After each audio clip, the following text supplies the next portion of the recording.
So I'll live like it's the first time in a long time. Last time, I finally watched Sinners. Happy Friday. We're going to do a makeup look and talk about the movie or a movie review. So if you're down with that vibe, welcome. Settle in. If not, ciao, adios, arrivederci, goodbye. Oh my god. Okay, so I've watched Sinners two times now. And the first time I watched it, let me see, I cried 3 or 4 times. It was such a beautifully made movie. And literally just like the love story, like to Americana, Black culture, Black people, our ancestry, our connected cultures and cultural identity, you know what I mean? Talking about Chinese people and Irish people, our connections, our community. And this is way too personal and so uncomfortable, but I was so glad just for Mary's existence in the film, because her Black identity makes me think directly 100% about my niece. Shout out to my nieces, shout out to my nephews, shout out to my children, shout out to my family. But, you know, that's literally exactly my niece. And I think about what her cultural experience is going to be like so much growing up, because it's like she's Black, she's undoubtedly Black. But, like, people aren't necessarily going to know that from looking at her. And, like, how much like of a cultural like grief that part of the diasporic identity can hold. And like I know like light skin tears, but seriously, like I was just like, hi Mary, you know what I mean? Looking at Annie's just like conjure hoodoo relationship with the land and the power of her mojo bag. Oh my god, oh my god, oh my god, oh my god. When Preacher Boy started singing and you could see all the ancestors, I was just weeping. Anyways, let's rewind, start with some foundation, and get into it. Hi, I'm Vulcan Bruja. Welcome to my channel. Happy summer. Happy Cancer season. Stay hydrated. Moon energy.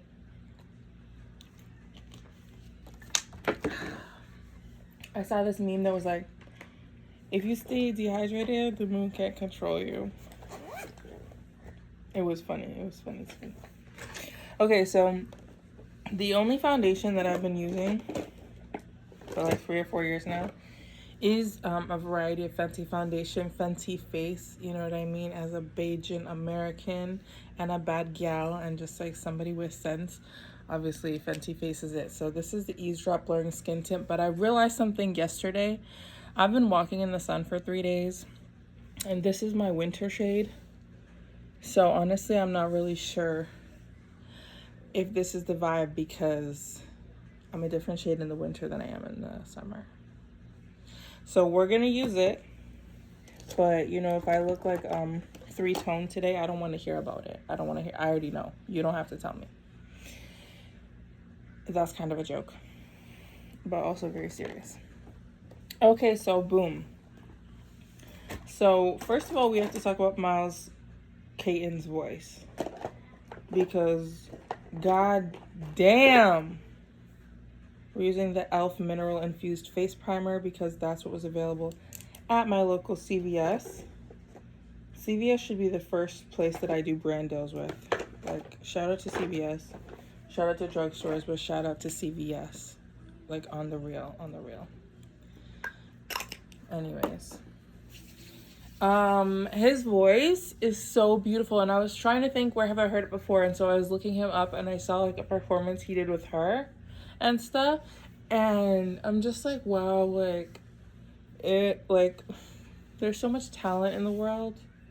Like, it's an honor to like be alive like at the same time as some of this talent, and like Miles Caton is one of them. Like, his voice is so profoundly beautiful. Like, oh my god. Also, I feel like such a jackass, but that's Saul Williams, right? The preacher Saul Williams, that's his dad. Because like Stan Saul Williams all the time, forever. Like that's who that is. Like I know that. So why am I asking that? I don't know. Ryan Coogler has just been in his bag for a long time now. And by in his bag, I'm not even talking about his finances. I'm talking about his ancestral work is right. His cultural work is right. His art is right. The love is there. The compassion is there. The intelligence is there. The attention to detail. Like, it's a new era. And, like, I'm proud to be alive during it. That's all I can say. So, I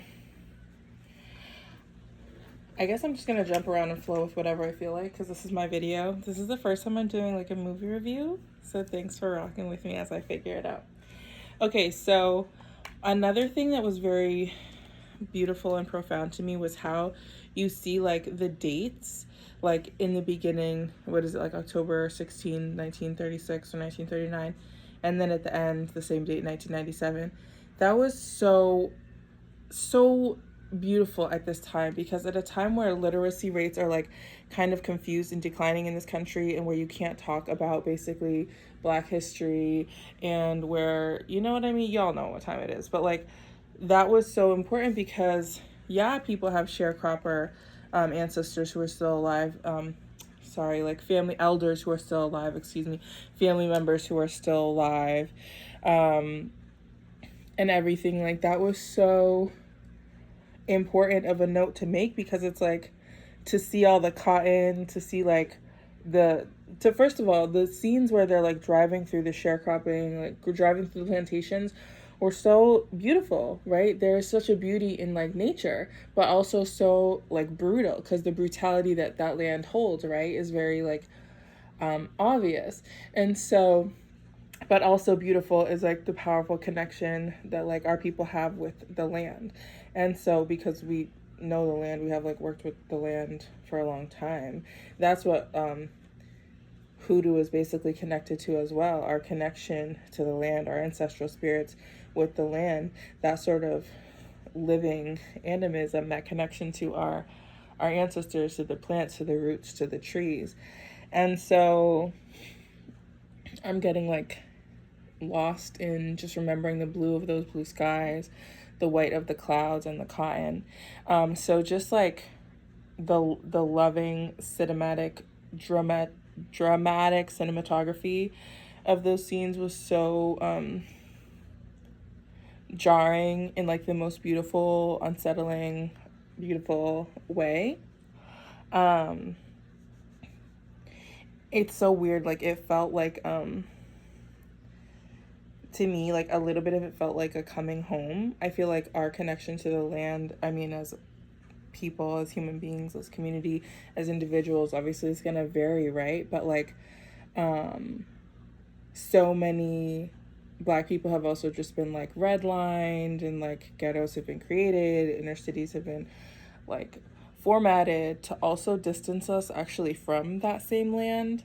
And it's a tricky topic because like land back, like 100%, you know, but we have to talk about like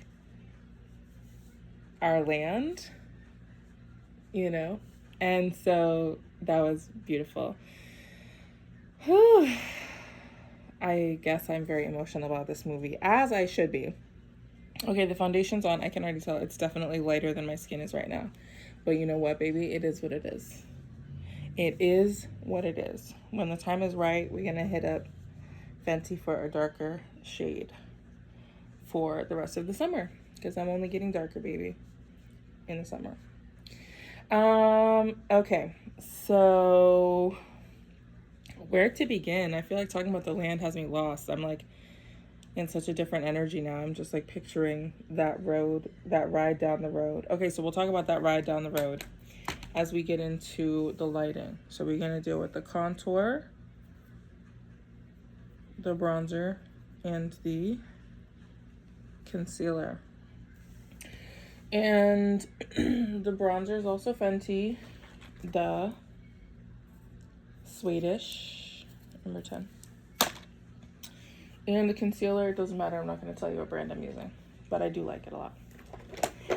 So after the twins pick up Delta Slim, and they're riding with Delta Slim and Preacher Boy, and they're riding, and they see that group, that's like chain gang sharecroppers, and Delta Slim tells a story of a man who was lynched, and then they start singing, like, chills, like full body chills. That was also so just like powerful, moving, beautiful, depressing, but poignant because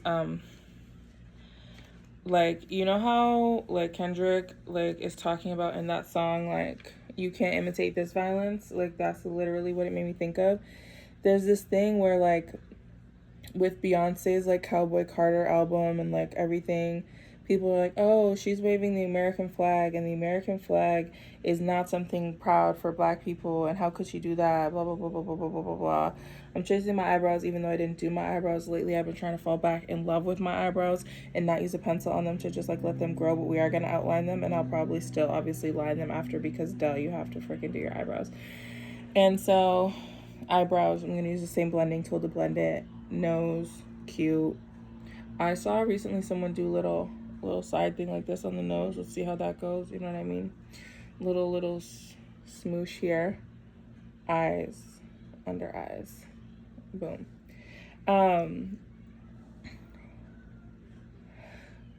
You know, he Delta Slim, who's just like, oh, like always drinking, which was also so beautiful, because when we talk about epigenetics and healing our ancestral bloodline and breaking ancestral curses, it's like, hell yeah, people drink and freaking have addiction problems.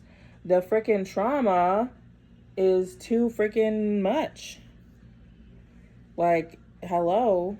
Like, and so Delta Slim telling that story, and then also immediately turning into sound and transmuting some of that energy and making it music was so beautiful, because like, yeah, that's where the blues come from. Like, yeah, that's where jazz comes from. Yeah, that's where R&B comes from.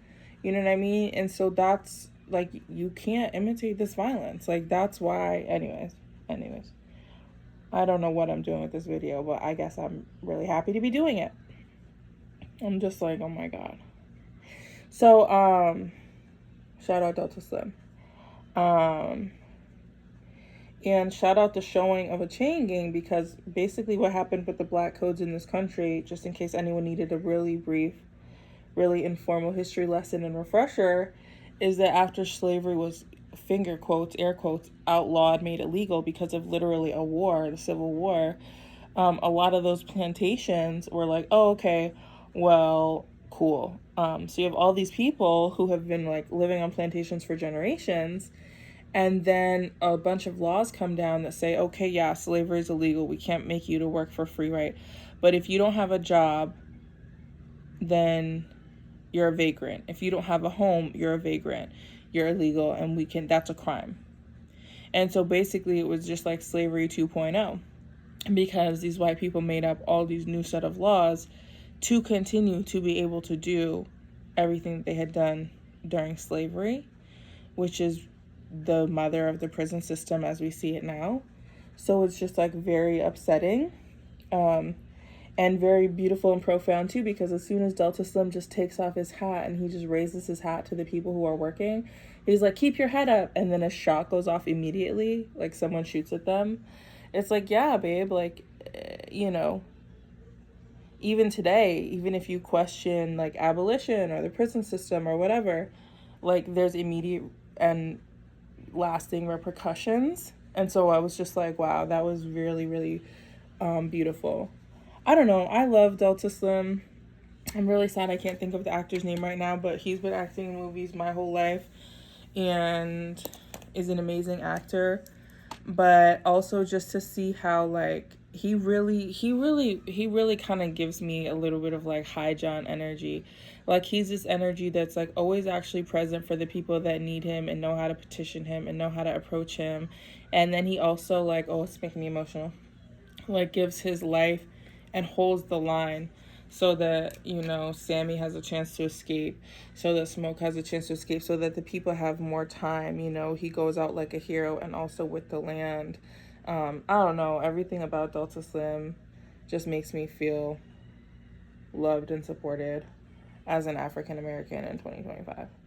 I feel like He's somebody who I would sit in real life and listen to him tell stories for hours and hours and days.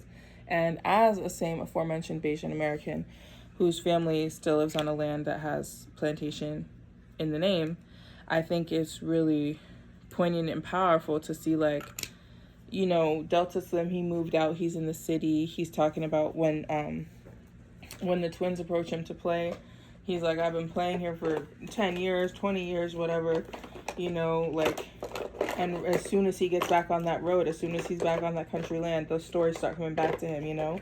Oh, well, I saw, you know, Sammy is like, did you know any of those people working? He's like, I know all of them, and starts drinking immediately. And I just, oh my God, the movie's so deep. Like, alcoholism and addiction also are like great attempts at self-love. That's that self-medication, people trying to live, you know. And I feel like there's a lot of stereotypes about alcoholism in communities of people who are connected to the land, and like, duh. like duh, like, addiction exists for a reason, duh. And it's not a personal or a moral failure or failing. And I just love that, like, Delta Slim is like one of the, like, heroes. I don't know. Anyway. And at the same time, when people are trying to degrade him, that's always the first thing, like, shut up, you old drunk, shut up, you old drunk. And it's like, actually, like, he knows, like, what's going on all the time. Like, he's sharp, he's on the up and up. Like, I don't know, it's giving Major Hydron energy to me. Yeah. So,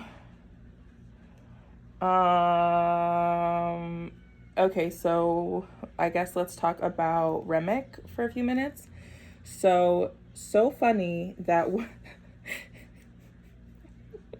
literally so funny that when Remick runs to the house of the Klansmen, like, to that married couple, which, like, they're not hiding, like, you can see their freaking Klan outfit as soon as they open the door, like, they're really dumb, like, it's not a secret, like, you know what I mean. He uses, obviously, racism to gain their trust. He's just like, these Indians are after me.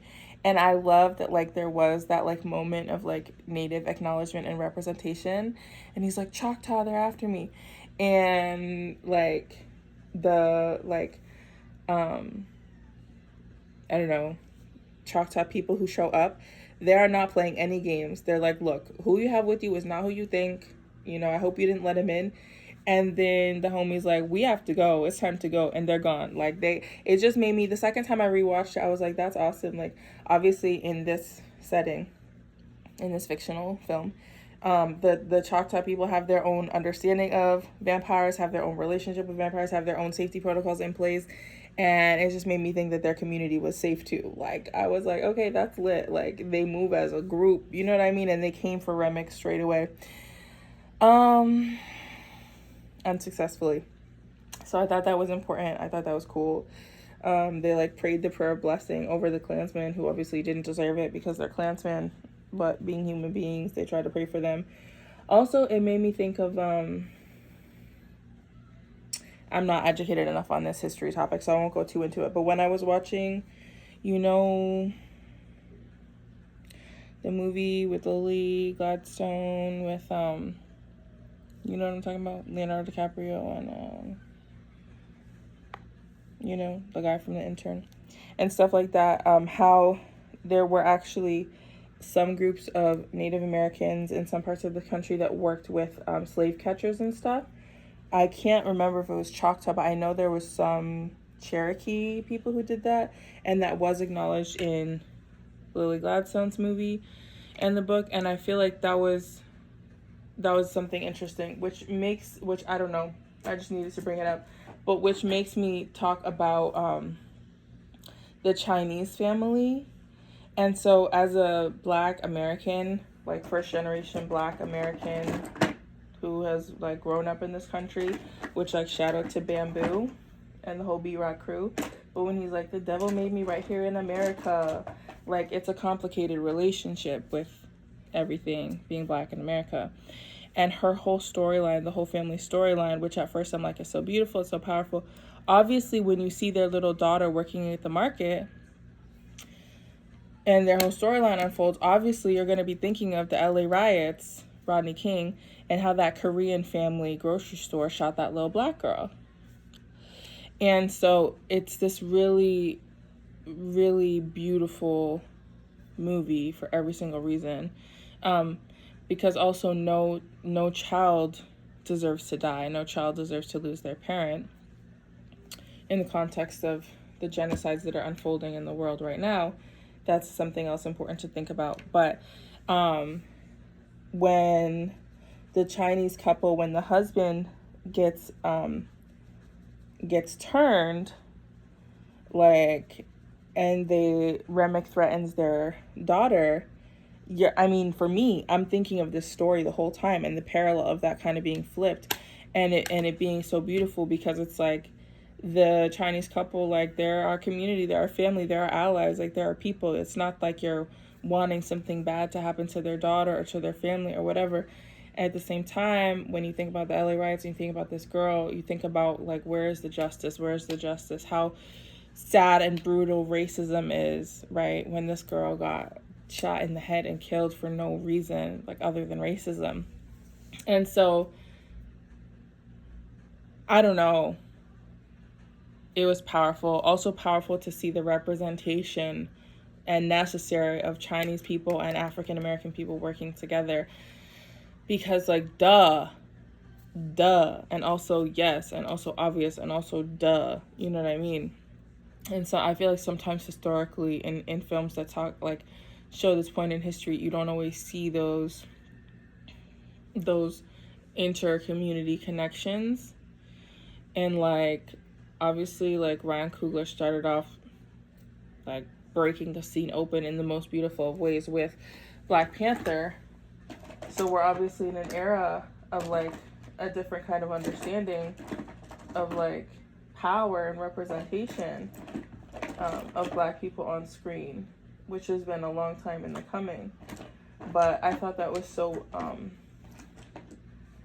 beautiful. And then even how when the ancestors show up, you see some ancestors, some Chinese ancestors showing up and just joining the party. And if you understand anything about Espiritismo, you understand that a lot of people in the Caribbean, where a lot of these cultures really started to thrive, a lot of people have in their spiritual court spirits who might be Chinese or who might be Korean or who might be Irish, even if they're like, okay, I'm Black on both sides. You know what I mean? You can have these different spiritual and ancestral connections. And it was just deep and beautiful. Okay, so for the blush, shout out to Selena Gomez. We're using Joy from Rare Beauty. Her blushes are so freaking pigmented and obviously so nicely themed. I saw that she has a new lip gloss. I will be trying it. I love Selena Gomez. I tried her Oreos because I think she's amazing. She's talented. And I love how in coming to terms with her bipolar disorder, she just became a light for so many people who are dealing with mental illness, and showing that you can still be, you know, successful and have a career or whatever and take care of yourself. No shame, no stigma. So shout out to Selena Gomez. So I just put, as you saw, like little 2 dots, and I'm just going to blend it up. I like this kind of peachy tone because I think it's good for everyday wear. For something more dramatic, I would go like more brown or red. I don't really go for like the purple tones in blush, but maybe I will in the fall. But yeah, I feel like this is really good for like the summer and for every day. I've been using this blush for like a year or like 6 months. Anyway, since the winter. Yes, what was I even talking about? Oh, Asian people. So let's talk about Italian people. I mean, Irish people first, actually. So Remick is such an interesting character to me. You know, there's like a book, like How the Irish Became White, which is the source of, I guess, a lot of contention. I've still never read it, so I probably should just read it. You know what? I'll see if I can get it on Libby in audiobook format. Then I'm more likely to read it. Like, I can read it while I'm doing dishes or when I'm driving or all that kind of stuff. But I think it's a really important and interesting premise to at least understand or know about. So, because basically, a lot of Irish people, first of all, shout out to Irish people, shout out to Ireland, you know what I mean? Like 100%. But Irish people endured colonization, and Irish people were put in position to be indentured servants in the Americas, in the Caribbean, and Irish people endured being an indigenous people who were forced to lose their language and spirituality. But that at a certain point on these plantations, basically white was uplifted as a certain kind of identity, as a very obvious and important way to separate people who were on plantations, and just another way to break up uprisings and to just separate people and stuff like that. Not to say that like white supremacy is not a terrible illness that has impacted so many people, and that did probably leave a bunch of Irish people maybe thinking that they were better than black people. But to say that there was a very strong working relationship between Irish people and black people that was happening in a lot of places, and it's important to note the whole history. And it's also really important and interesting to note, like at the very, very end, when Preacher Boy starts saying the Lord's Prayer, and Remick starts praying it with him and gets into that little piece of his history, and he's like, the men who took my father's land said those words, and I hated them, but those words still bring me comfort. I was like, oh my God, this movie, this like, the layers to this film. So it's so interesting because Remick is not, Remick is also a diasporic person. Remick is this person whose his land's gone. He's a soul stuck in a body that doesn't have a place to go. And so what does he long for the most? He longs for community. He longs for community. And when he hears Sammy sing, he's like, oh, awesome. Like, I'll have your stories, which is also what he wants, which is beautiful talk about cultural appropriation. Remind me to get back into that. But also this loss that he's feeling, like, and what you can tell too when he goes into his accent and not, you know, which is just like his land has been colonized by, you know, the British. A lot of his people are dead, you know. The world is not as it was when he lived in it, and he's searching for community. And now, for whatever reason, on this day, he's decided to remake the world, to rebuild his own community and all that stuff. Maybe because he felt like it was possible again. I get the feeling, now that I'm talking about it, that maybe he, you know, with the Klan, he was just hungry. He was just like eating those people, or maybe he did choose to eat them because he thought they were gullible, or because they were Klansmen or whatever. But once he hears Sammy Boy's music, once he sees things as they are with the ancestors, with the spirit guides, he's like, I can have this again. Like, I can have community again. So it's really, how do you say that? Like heart-wrenching, heartwarming, but also such a beautiful kind of, in a calculating way, in a serious way, in a cold way, talk about cultural appropriation. Because so many people all over the world love hip-hop culture, love the blues, love R&B, love jazz. But what happens? Elvis Presley is famous, and Sister Rosetta Tharpe is what over here. Even, I'm sorry, I'm going to say it. Langston Hughes becomes famous. Zora Neale Hurston dies cleaning houses with not a penny to her name. It's like this situation where like people are constantly ripping off the work of prolific black people, but at the same time wanting to literally suck the life force out of them. How about that?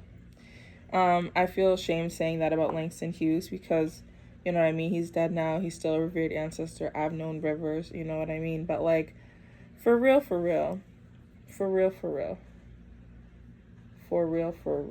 People need their flowers when they're alive. Anyway, Zora Neale Hurston is definitely getting her flowers now in 2025.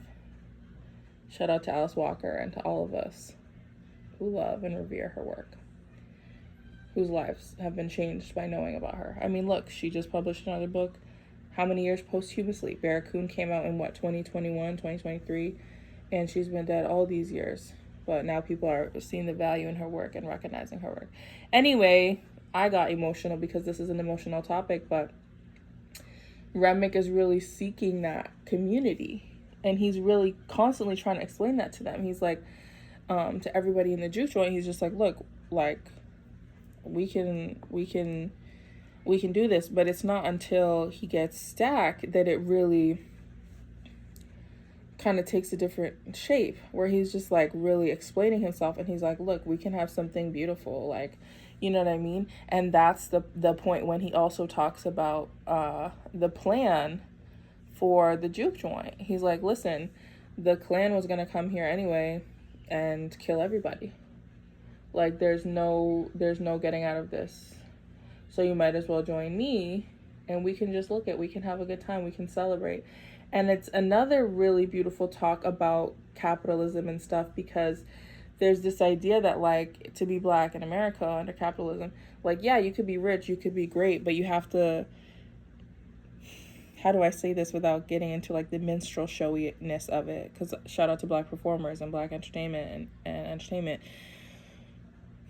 But it's like, yeah, well, you still have a contract. Oh, you're going to play for the NBA, maybe you'll make millions, but we own your time. We own your this, we own your that. Oh, you're going to smoke weed once, we could destroy your life and take it all away. There's this idea that, like, everything comes with so many stipulations, and, like, that's actually not freedom. That's conditional. That's conditional living, because the prison system, the carceral system, just like the sharecroppers and the prisoners and the black codes. Let me recenter myself here, because I'm going big. I'm going big right now. But yeah, it's like still very, very conditional, and it's not freedom, and that's like a constant question and underlying theme of this film too, right? Is like freedom.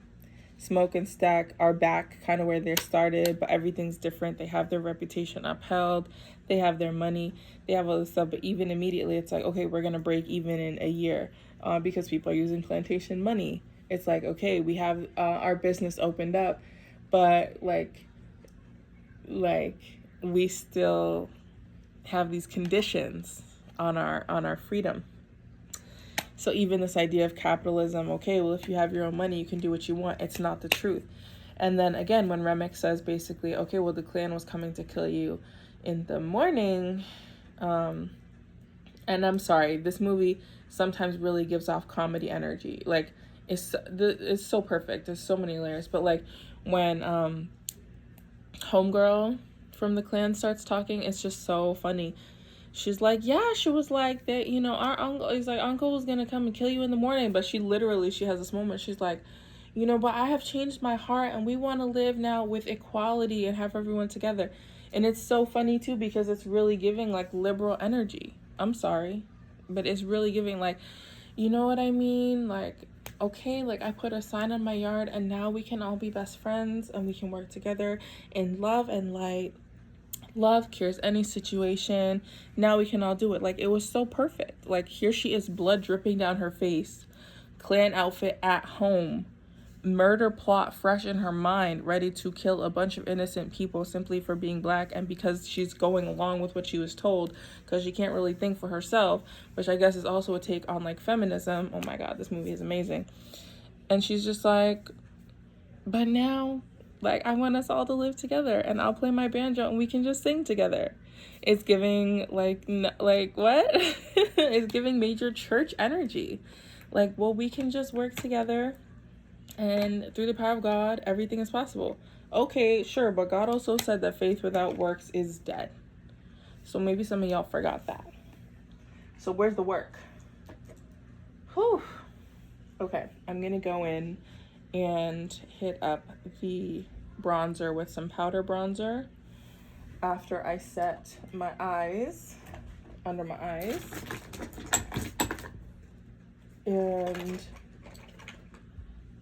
those will be the next steps. Okay, so since we were talking so much about Delta Slim and the epigenetics of trauma and drinking, it only makes sense now to get into talking about the twins a little bit more. So Michael B. Jordan, like, love, like, you are just love, like, thank you for being who you are, like, seriously, and the icon that you are for the Black community as Killmonger, and now as Smoke and Stag and Apollo's son. Like, you just, like, the choices that you've made artistically throughout your career are just choices of integrity that have also allowed for things like this to even be pushed for. I don't know, I love you. You are blessed. You are beloved by your ancestors. Like, thank you. I'm humbled to, like, see you work. You're amazing. So I love Michael B. Jordan. Love. So when, you know, so when Preacher Boy gets in the car with the twins for the first time, just the kind of, even the mannerisms of his father and stuff, they're not aggressive, but they're very assertive.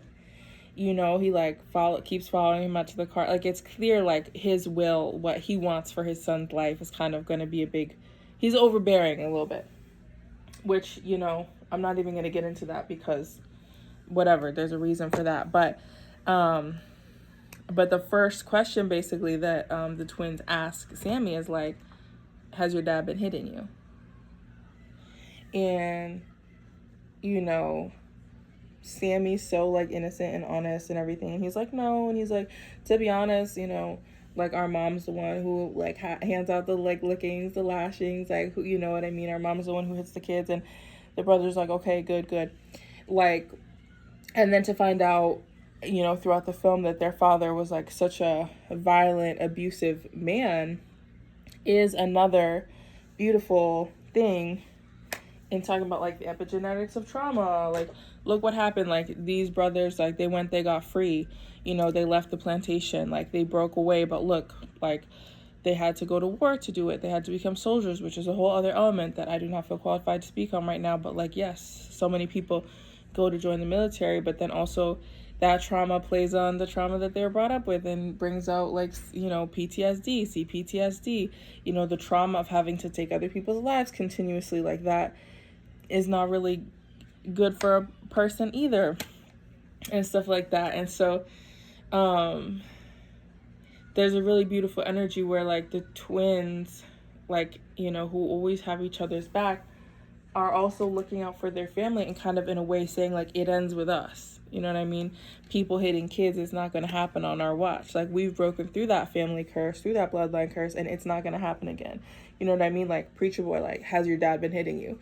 And when he's like, no, they're like, okay, like, he was always, like, kind of a good man, like, you know. And then at that point in the jukebox where Sammy comes up to Smoke and he's like, okay, well, this is my last night on the plantation. I'm leaving. I'm going to be a musician.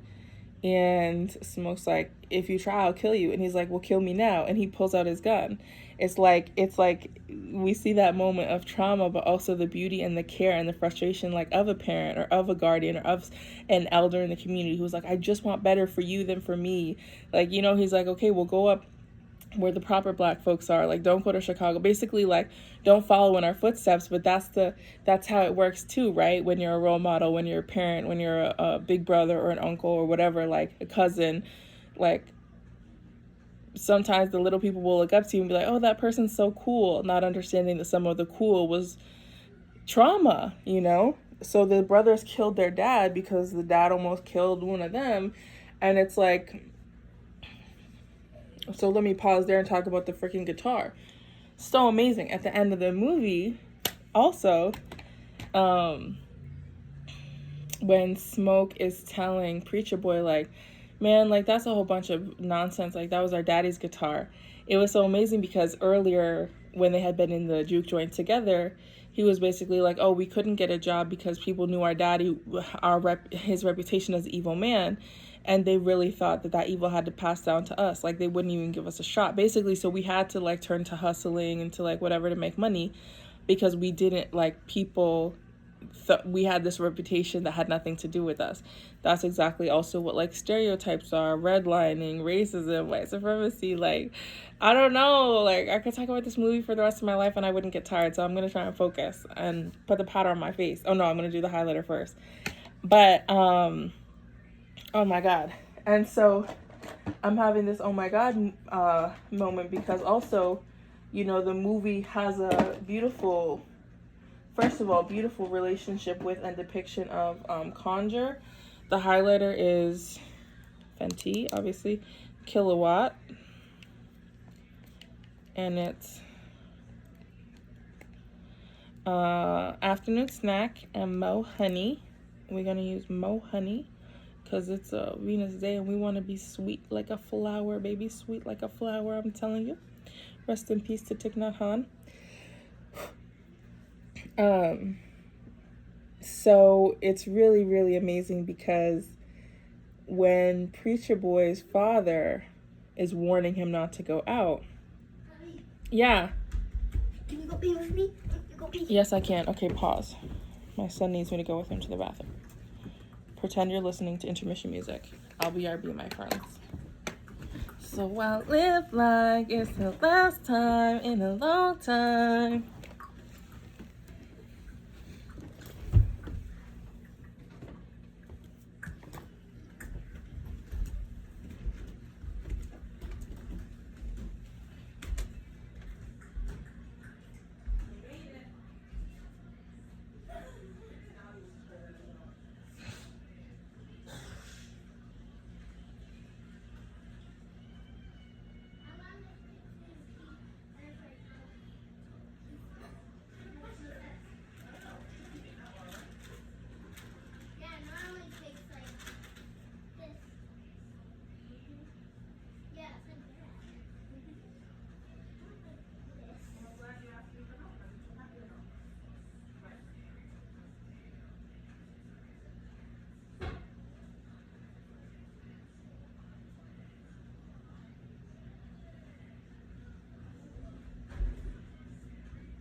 Yeah. Actually, I'm still doing what I'm doing. Okay.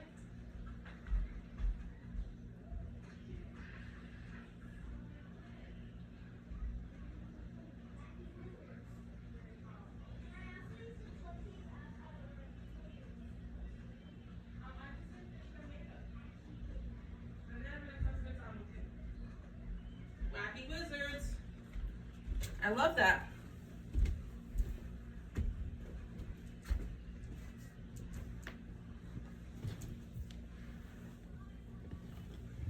What up, my peoples? I'm back. So I was talking about the cursed guitar, basically.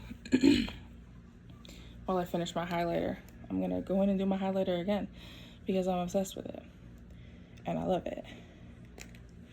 And I just thought that was I was gonna say something else that was funny too, because it's like you know, people say like word is bond, and it's true. But when Sammy, comedy aspect, when Sammy leaves his father, this is Conjure too. He had promised his father, like, I'll be back in time to help you with the sermon in the morning. Like, he gave his dad his word, and his dad was like, you better be back in time to help me with the sermon this morning. And what happened? Literally, come hell or high water, come the undead, come the, you know what I mean? He still made it there to help his dad. And his dad didn't put hands on him. So that's the power of gentle parenting in action. But I thought that was cool. He literally gave his dad his word, and so he was there, you know. But yeah, you know, the guitar was a passed on object from a man that was known to be like very violent and cruel. But also then to hold the gift of like a family lineage. I don't know, maybe I'm going too far with this guitar aspect, but the guitar did not come from Charles Patton. The guitar came from the twins' daddy, who was known to be a violent man, which is probably also connected to the ramifications of living on a freaking plantation. So I was also saying the way that Annie's depicted, her whole, like, how we come into her world, you know what I mean? Smoke leaves where he's at in the city and like literally goes to meet her. Like, I don't know, everything about Annie is so like touchingly beautifully done. Like seeing a conjure woman depicted in this loving way. There she is interacting with the children. There she is being like a reliable person in the community. There she is on her own land where their child is buried, right? I don't know, like just everything.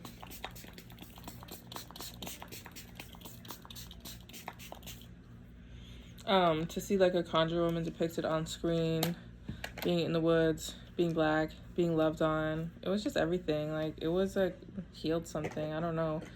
Especially at this time when so much root work is being like demonized by virtue of just foolishness and people not a lick of sense left in their brains. So that was so cool. And then, oh my God, so there's this theme through the movie that he kind of keeps dropping, like when they're at the train station or when they go to the trunk for the first time, the brothers go to the trunk, Smoke tells Preacher Boy, okay, you're gonna stay with Stack. He never knows how to watch his back. He's always kind of in this big brother energy, like he doesn't know how to watch his back. And then Annie's like, what makes you think, okay, that I did not put every single root and every single prayer that I have into that mojo bag around your neck? She's like, you went through war, you went through violence, and you still made it back to me. What makes you think that my work isn't working? I think that's when I started crying. I might be wrong, but I think that's when I started weeping for the first time openly. Because I was like, oh my God, like, that is so beautiful. And so profound and so like, so a theme too with both of these brothers is like the women that they love so deeply and so completely, they've had to leave so that they can like, you know, survive. But they do like come back, and I just feel like that's so sad too, this idea of like the separation of like Black family units by virtue of this terrible capitalist fucked up system. I don't know, man, that was really beautiful to me. And then that mojo bag, like even his brother can't really break through it, and when he takes it off, it's his choice to move on and to die, and look what happens. Immediately his woman and his baby are in the realm of the ancestors waiting for him. That had me, like, that was like the most beautiful thing I've seen in a long time. I was just like, oh my God, like, here I'm crying again. Yeah, I don't know what else I want to talk about while I look for my mascara. I found it.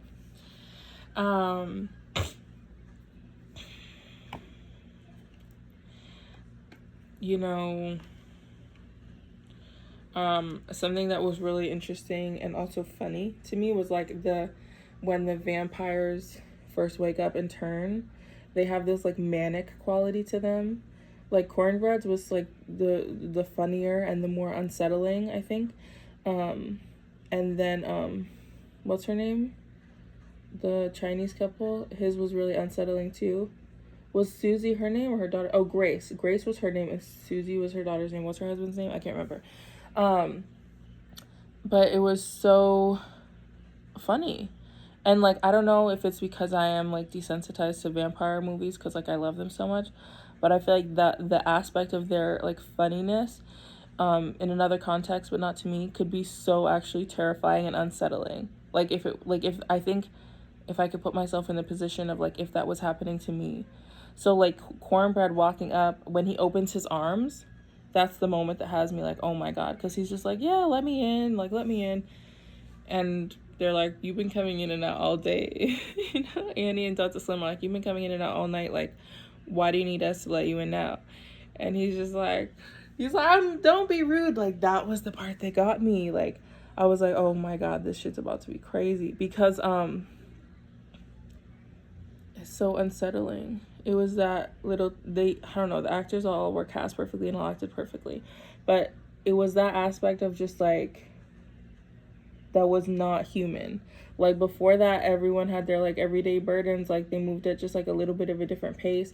Now that they're the undead, they're just like have this exuberance to them because they have this evangelical fervor is what it was. That mania of evangelical fervor. I've been like, I have a plan now. Like we're all gonna live forever. I have a new set of values. I've been saved. You know what I mean? Very disturbing, very unsettling, very freaking well played. But Cornbread was unsettling, but then Grace's husband was insane because Cornbread was eating another man in front of them, and he's just like, come on. And she's like, he's dying. And he's like, oh, Cornbread's just hungry. And I think that was so, now that I name it as evangelical fervor, so amazing too, because when you're talking about sociologically also like groupthink, like how people can go along with fascism or slavery or whatever, you know, as long as a person with power has that sort of facade, that's almost like a mind control on its own. As long as they're like with enough confidence to just be like, oh, like that's just normal, then a person might have just a moment of self-doubt to say maybe that is normal. And sometimes that moment is all it takes. That moment is all it takes to let the vampire in the door. That moment of hesitation is all it takes to let that fascism step into the White House, as it were. And so it's really interesting because that makes me think of the church as well. And I mean, the movie's named Sinners. It's like when people just say in that way that's like a little unsettling but super confident, oh, that's okay. Like, he's literally killing someone in front of them. He's just hungry. Like, he was so calm. Like, that's how mind control works. And although when Mary was changed, we don't actually see it. And it's not implied that these vampires have mind control or brainwashing tactics. Their level of confidence is in itself a brainwashing tactic. When you see Mary being there in Remick, it's just like, you have a sadness in you. And the husband and wife are like, a sadness in you. Like, it was so amazing because, and she did walk away from them. She chose to leave, but they didn't let her leave. It's like that with cults. Like, there's so many religious, experiences that are like, you can do whatever you want. Like, God chose you to come, and fellowship with us. So just fellowship with us. And actually, Remick uses the word fellowship, which was perfect too. But then if you do one thing that disagrees with them or believe something different, it can turn into a situation quickly where it's like, oh, well, you're a sinner, you're going to hell, or you can't leave, or whatever the case may be. So that was very, very, very powerful, valuable, cinematic information because, again, since I mentioned it, in like from the feminism aspect of like that white woman with the Klan, which obviously this is a movie for Black people, about Black people, but it's just interesting because it's like, like, I think about that a lot. I don't think about that a lot. I used to think about that a lot with the aspect of like kids who are raised in white supremacy arenas. Hold on, lippy time.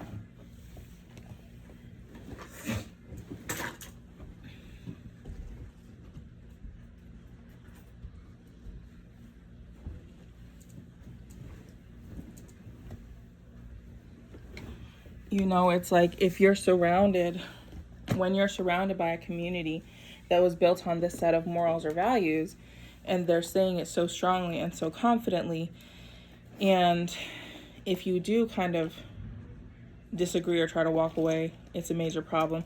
But also you're not really given the chance or freedom to kind of walk away or really even say, maybe this doesn't seem right.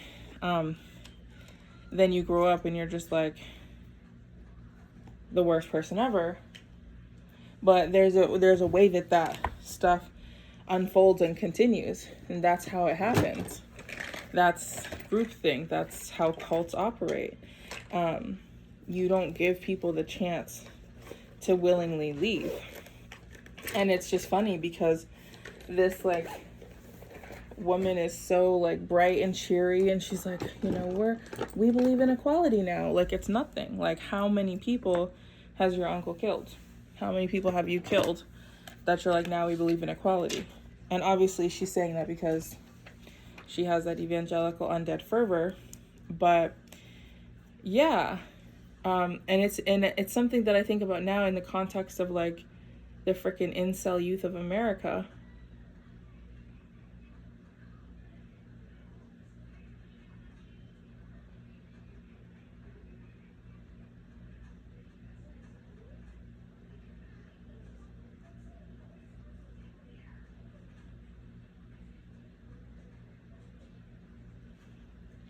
Who just like worship Andrew Tate and who are given the attention that they desperately need by these online figures who obviously have their own set of values, money in mind. And that's how you, like, I don't know, not everyone even needs to think about this. So trigger warning, just tune out or turn off if this is not your vibe. But like, I'm a seeker, I'm a philosopher. I always wonder, like, how do people get to this point? And like, if you teach a kid the values of racism and don't give them an opportunity or an option to see other people as human or to ever leave, that's how people get like that.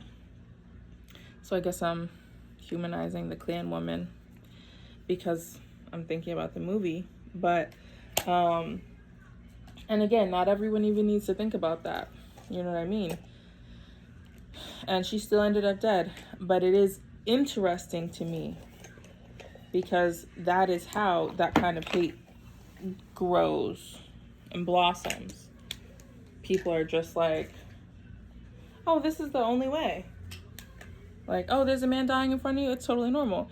And to take it a step further, I guess I had to talk it through to get to the point of like, yeah, like that's what happened with the lynchings. Like, little ass kids would be taken to public lynchings and eat watermelon and eat popcorn and pose for postcards. And I think that's so important to remember and note. Oh my god, yep, see the highlighter? Oh my god, I feel like Mariah Carey. I like it dangerous.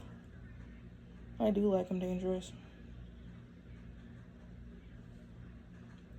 Match my energy. Is somebody gonna match my freak? Is somebody gonna match my nasty? I like them dangerous. So I was gonna do the wing and eyeliner, but I forgot, like I literally already did the mascara. So I feel like the wing tips might just have to wait, honestly. Nope, fuck it, we ball. Okay. Yeah, so that's another reference to the historical legacy of lynching that was left on America. It's not even desensitized, it's so normalized. And I think that that's so important too, because when you see brutality happening, the human instinct, unless you're a psychopath or a sociopath, oh god, let me focus. The human instinct is to care, is to say something or to do something. But if you grow up watching violence not even normalized, not even desensitized, but like normalized, like, oh, Cornbread's just hungry. Oh, that N-word just deserved it. Oh, he raped somebody. Oh, she raped somebody. And the reason I say it like that is because, like, the person who's in the White House literally put the people in prison, the Central Park Five, on a bogus RAPE charge. Point being, that stuff has still happened in our lifetimes. You know what I mean? That kind of racism. And yeah, we're all adults, but what about kids who just grow up seeing certain things, letting certain things become normalized and desensitized? That's my concern. That's my question. You know? Because if you really want that kind of violence to not be perpetuated, then it can't be normalized. And in the context of like the genocides that are unfolding in the world right now, that's exactly what's being happened. That's exactly what's happening. Is it being normalized to see kids in pieces on your timeline? And that scares me. I mean, it depresses me that it's happening. It makes me feel anger and rage as a human being, as a mother. It makes me feel unspeakable terror and grief as a human being. It disgusts me, it depresses me, makes me not want to get out of bed in the morning. But then as a human being, talking about the next generations, it makes me feel an unsettling feeling. Talking about we have to change what people are seeing as normalized. Because in the context of this movie, in the context of the Klan, maybe that's how Homegirl became a Klan wife. But it's also interesting because it's also implied to a crazy person like me that that's not going to continue on in another generation.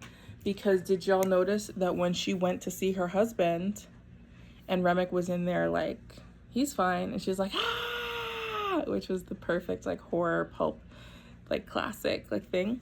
This is the look, by the way, but I'm gonna have a head wrap on for when I do my readings. Came out great. I love it. In the room they were in, there was a very obvious and noticeable crib behind them. And I think it was very respectful, kind, and mindful that, like, it wasn't shown Remick eating a baby or whatever. But obviously, if they have a baby, the baby's not a vampire. They didn't bring the baby with them. So the baby's, like, which is just maybe, an indication also that that kind of living dies with that generation. When they're all gone, it's gone. It should be.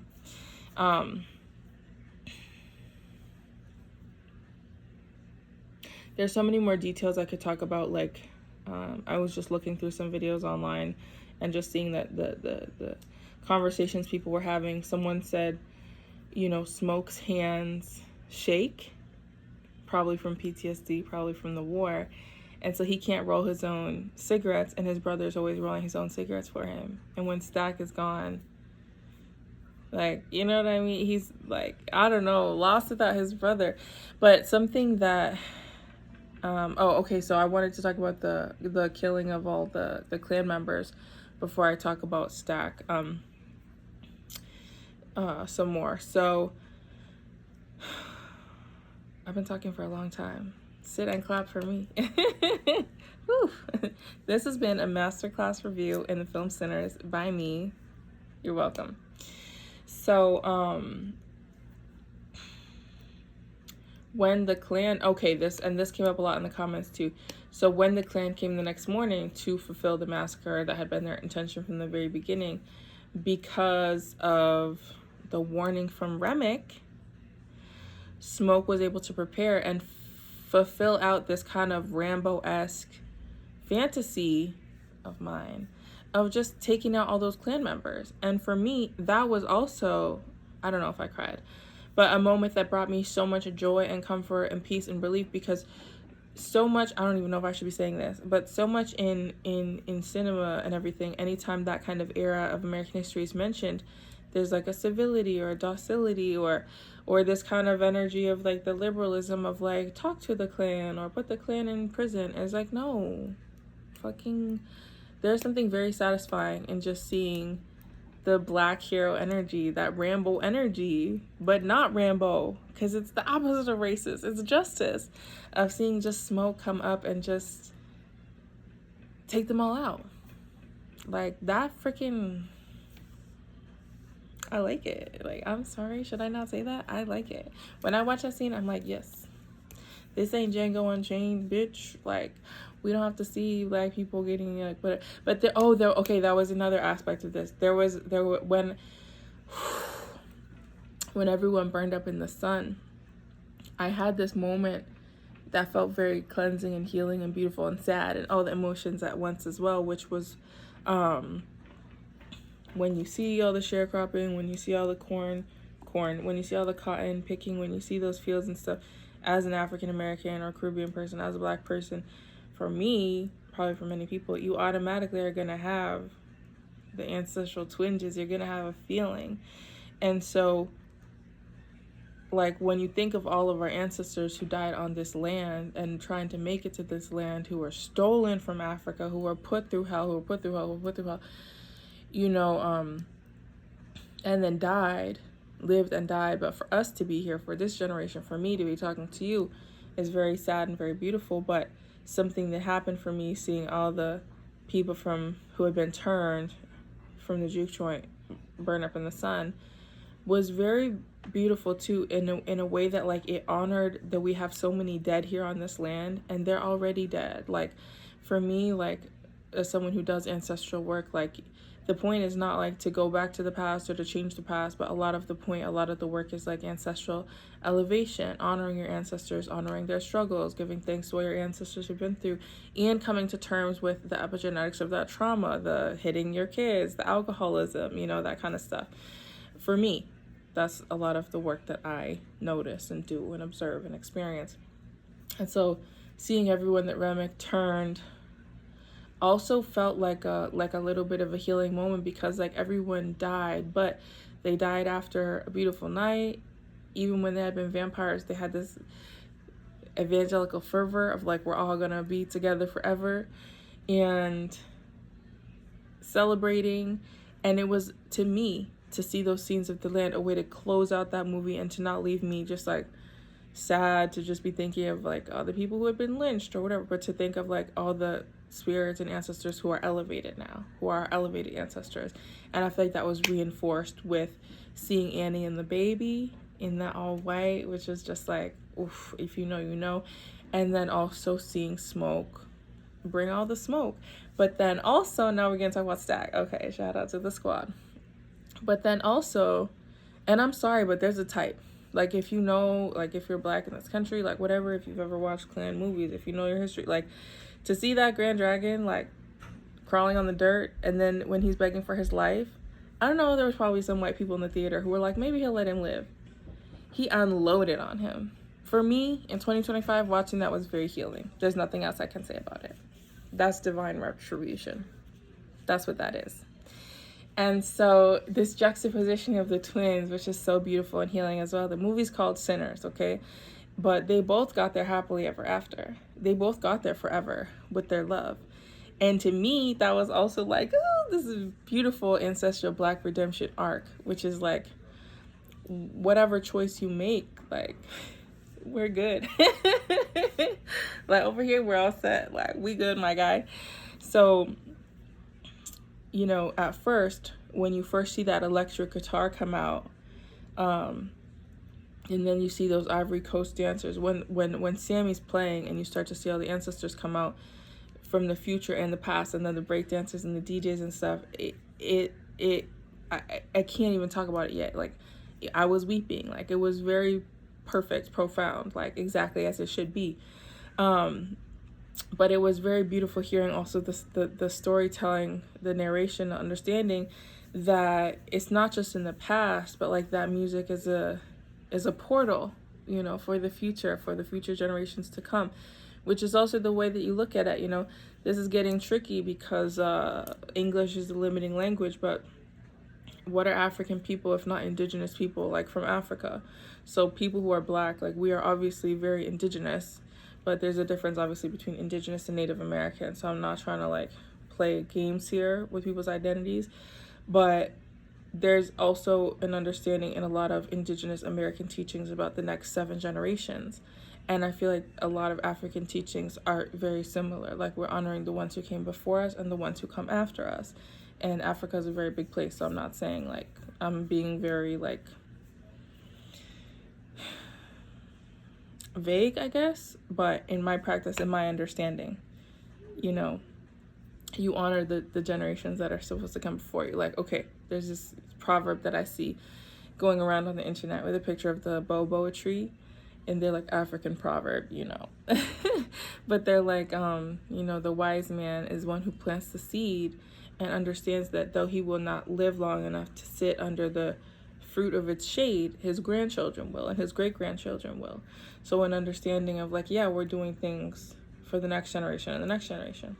So when you see Sammy freaking playing in that bar in 1997, which when I was alive in 1997, you might have been alive in 1997.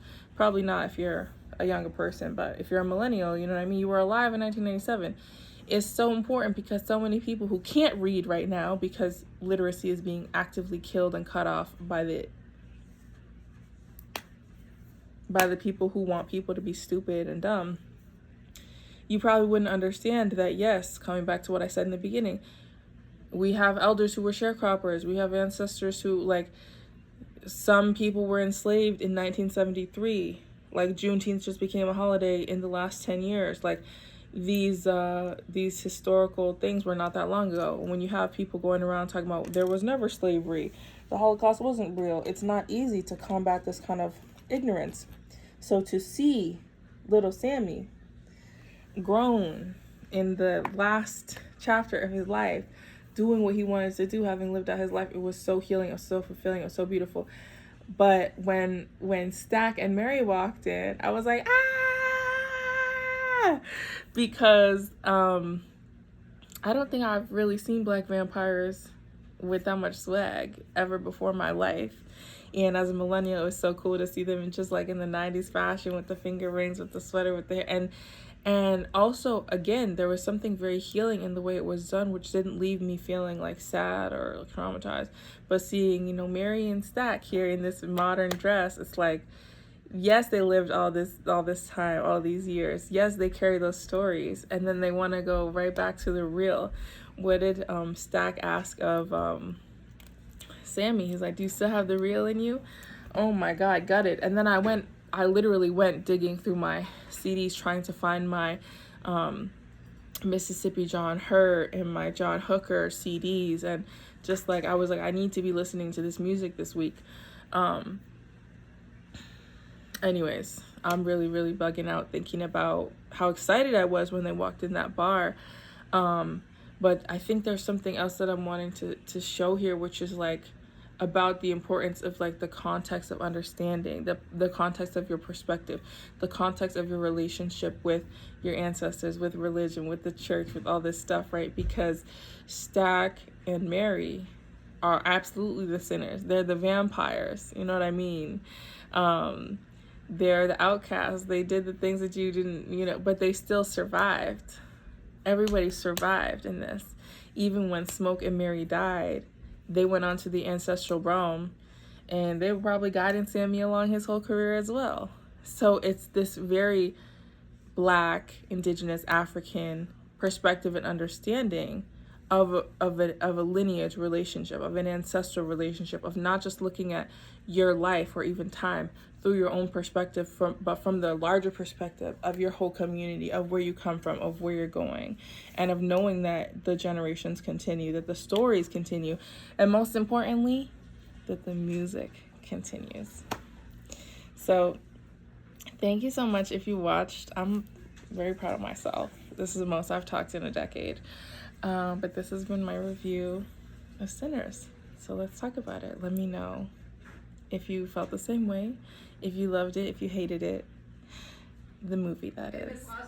And I'll talk to you soon. Bye.